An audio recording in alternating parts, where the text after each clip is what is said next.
Now, you may end up with a database server on your system. One of the common database servers is MySQL. There are a handful of things that you can do to protect your MySQL server. One of the things is making sure that you've got a good password. So I want to change the password here. So for demonstration purposes, I'm going to set it to this.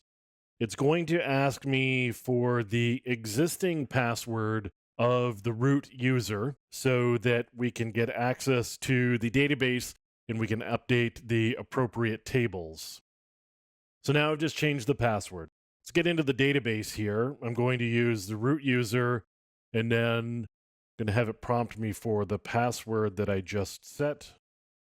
We can actually change the username for the root user because root is a pretty common username for the primary system administrator on a MySQL system, particularly ones that are running on Linux. So what I want to change is the mysql.user table. I'm going to set user equals new root where user equals root. So anywhere we find the user is equal to the word root, I'm going to change it to the word new root. And I need quotes around that. And now I'm just going to say flush privileges. And we've just changed the user. So the other thing is you want to make sure that you are not listening on any network interfaces, particularly if you don't have to be. So let's take a look at the configuration files here. We've got my.cnf, and we can take a quick look at that. Most of these you're not going to change. The client is going to be trying to connect on port 3306, and then the server, we're telling it the port is 3306. In this case, what we are doing is only listening on the local system. So that's 127.0.0.1.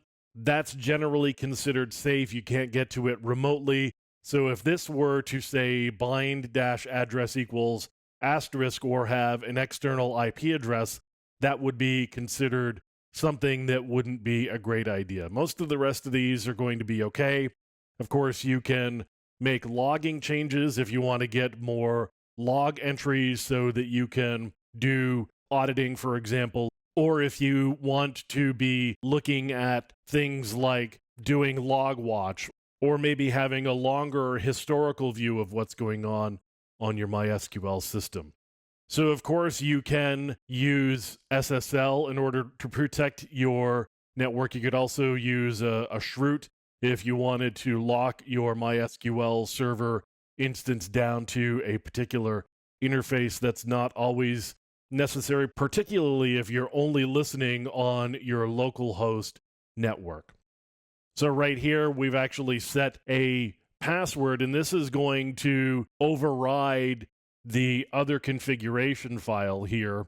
So we're going to use debian.cnf for our configuration. Host is localhost.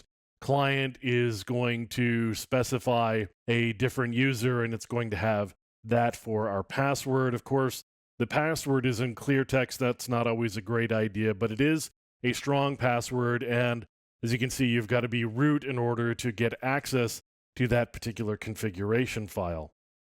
So we finally have the configuration directory.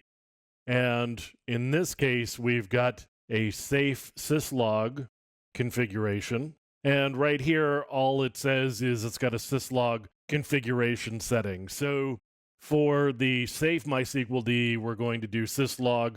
And for others, we're going to use MySQL as its own log entity. So you can see we've got some configuration settings. Again, one thing that you want to do is you want to change your root user to something that somebody's not going to be doing brute force password attacks against.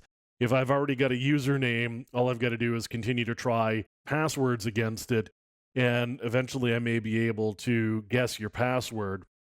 Of course, listening on only the local host, or preferably only doing a socket listener, is a good idea. If you're listening on any external interface, of course, you are exposing yourself to the wider network where things like brute force attacks or any type of known vulnerability or exploit could potentially bite you.